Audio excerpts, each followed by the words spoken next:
सावन होके चाहे भादो चाहे जाड़ा का दिन होके ननद आ भौजाई भोरहरी में 4 बजे बैठ के जाता पर बैठन जाता बबुआ पीसन जब खूब मजे में टांग पर टांग चढ़ा के आ गीतिया गाओ जाओ वो भौजैया के बड़ा कष्ट रहे कहा कहा जा। अरे सात नदिया पारवा से भैया रे सात नदिया परवा से मोरी भैया अइला रे नाना दी मोरी भैया अइला रे नाना दी मोरी भैया अइला रे नाना दी मोरे तबो नाई बाबा विदा कइले सुनाए नाना दी तबो नाई बाबा विदा कइले सुनाए नाना दी तबो नाई बाबा विदा कइले सुनाए नाना दी। और का बतावा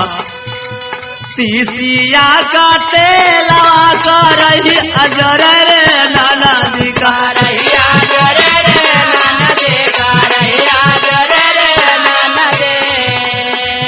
होने ओई दी जर दियारा मार छोटकी रे नाना जी अरे ओई दे जर दियारा मार छोटकी रे नाना जी अरे ओई दे जर दियारा मार छोटकी रे नाना जी।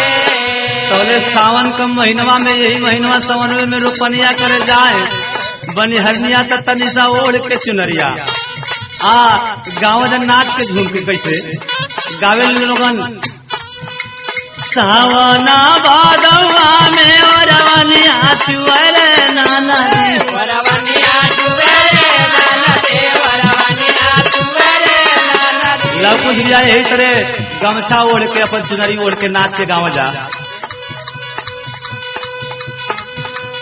सावना भादवा में ओरवनिया चुअरे नाना जी ओरवनिया चुअरे नाना जी ओरवनिया चुअरे नाना जी होरे ओई से चुआ मानावा हमार छोटकी रे नाना जी ओई से चुआ मानावा हमार छोटकी रे नाना जी अरे ओई से चुआ मानावा हमार छोटकी रे नाना जी। पहले का पुरनिया रहनी अपनी समय में जो नया रहनी तो गीत के बड़ा बढ़िया से पीड़िया जब होके मेहरारू बैठ के गाँव तो वही पीड़िया में तो ओढ़ के नाच के पूरा कमर हिला के गाँव तो अपने में कैसे गाँव मेहरारू